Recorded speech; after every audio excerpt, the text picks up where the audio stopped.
بسم اللہ الرحمن الرحیم۔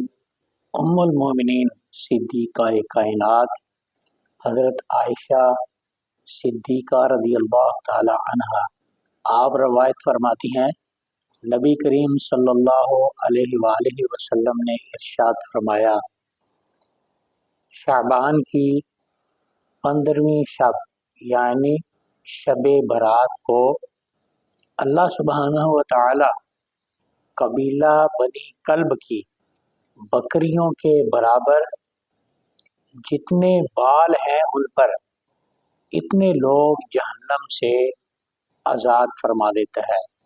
اللہ جہنمیوں کو جہنم سے نجات اور رہائی عطا فرما دیتا ہے۔ چند لوگ ایسے ہیں کہ اللہ کی رحمت عام ہوتی ہے، اس کے باوجود بھی ان کی بخشش نہیں ہوتی۔ نمبر 1، جو پکا کافر ہو اس کی مغفرت نہیں ہوتی، جو کفر پر اصرار کرنے والا ہو اس کی مغفرت نہیں ہوتی، اس کو نہیں بخشا جاتا، اس کو جہنم سے آزاد نہیں کیا جاتا۔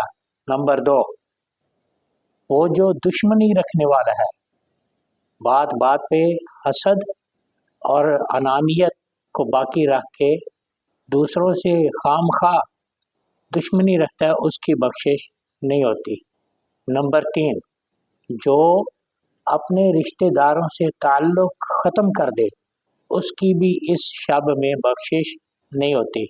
نمبر 4، جو ماں باپ کا گستاخ اور بے ادب ہو اس کی مغفرت بھی نہیں ہوتی۔ نمبر 5، جو غرور اور تکبر سے اپنے پائنچے، اپنے کپڑے ٹخنوں کے نیچے کرے اس کی بھی مغفرت نہیں ہوتی۔ اور نمبر 6، وہ جو شراب کا عادی ہو، شراب نہ چھوڑے اور پیتا رہے اس کی بھی مغفرت نہیں ہوتی۔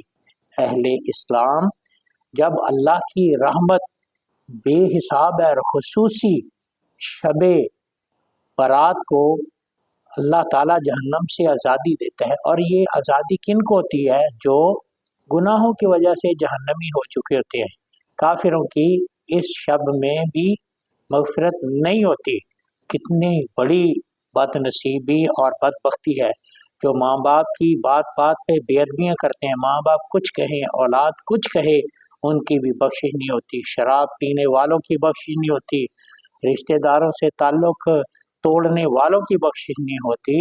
ہم سب کو ایسی برائیوں سے معافی مانگنی چاہیے، اور جو غرور اور تکبر سے اپنی چادریں، اپنے کپڑے، اپنی شلواریں وہ ٹخنوں کے نیچے کرتے ہیں، غرور اور تکبر کرتے ہیں، ان کی بھی بخشش نہیں ہوتی۔